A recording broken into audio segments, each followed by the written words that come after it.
पटेल का विवाह थोड़ा जल्दी उम्र में हुआ, जैसा कि उस दौर में होता था, सबका ही होता था, तो उनका भी हो गया था। बहुत जिक्र नहीं मिलता, लेकिन ऐसा माना जाता है कि वो अपनी पत्नी से बहुत प्रेम करते थे, सम्मान भी करते थे।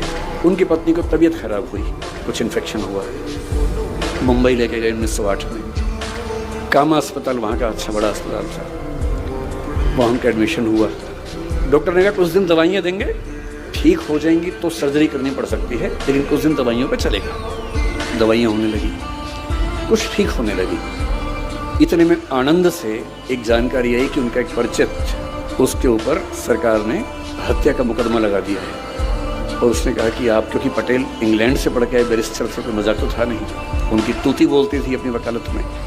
मित्र ने कहा कि आप आएंगे तो बच पाऊंगा, वरना तो इस सरकार का इरादा कुछ सही लग नहीं रहा है। तो पत्नी को ठीक स्थिति में देखकर ये कहे कि मैं 2-4 दिन में छुड़ा के आता हूँ।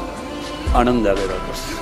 संयोग से उसके 2 दिन के बाद डॉक्टर्स ने पाया कि आज स्थितियाँ ठीक हैं, सारे जो पैरामीटर से ठीक हैं, आज ही सर्जरी करना ठीक रहेगा। तो सर्जरी कर दी, उनकी एब्सेंस में कर दी, और शाम को तार भेजा कि ऑपरेशन हो गया है, आपकी पत्नी ठीक है। तो इनको भी सुकून था।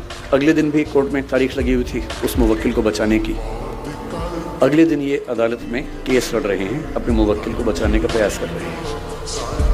और ठीक उस समय उनकी पत्नी की तबीयत अचानक बिगड़ी और देहांत हो गया, मृत्यु हो गई। 33-34 की उम्र थी उस समय सरदार पटेल की, उतनी सी उम्र में उनकी पत्नी की मृत्यु हो गई। वहाँ से तार हुआ, तार पहुँचा और ये अदालत में केस लड़ ही रहे हैं। और एक परिचित ने आके उनके हाथ में तार थमा दिया, और उस समय वो अपने दोस्त को बचाने के लिए दूसरे पक्ष के गवाह का क्रॉस एग्जामिनेशन कर रहे हैं। तार पढ़ा, तार में लिखा है कि आपकी पत्नी की मृत्यु हो गई है। लगभग वही स्थिति है। ऐसे में कौन काम करना चाहेगा? कोई भी ये चाहेगा कि फिलहाल मैं यहाँ से जाऊँ, दुख अपना कम करूँ, परिवार के साथ बैठूँ। और उनके दिल में एक ही बात आ रही है कि मेरा निजी दुख तो अपनी जगह है, लेकिन अगर मैं इस बिंदु पर हट गया तो वो तो चली गई, ऐसा ना हो कि ये भी चला जाए। और 1-2 मिनट का अंतराल, मन ही मन में अपने आप से बातचीत, तार को मोड़ के जेब में रखा, जिरह की, दोस्त को बचाया।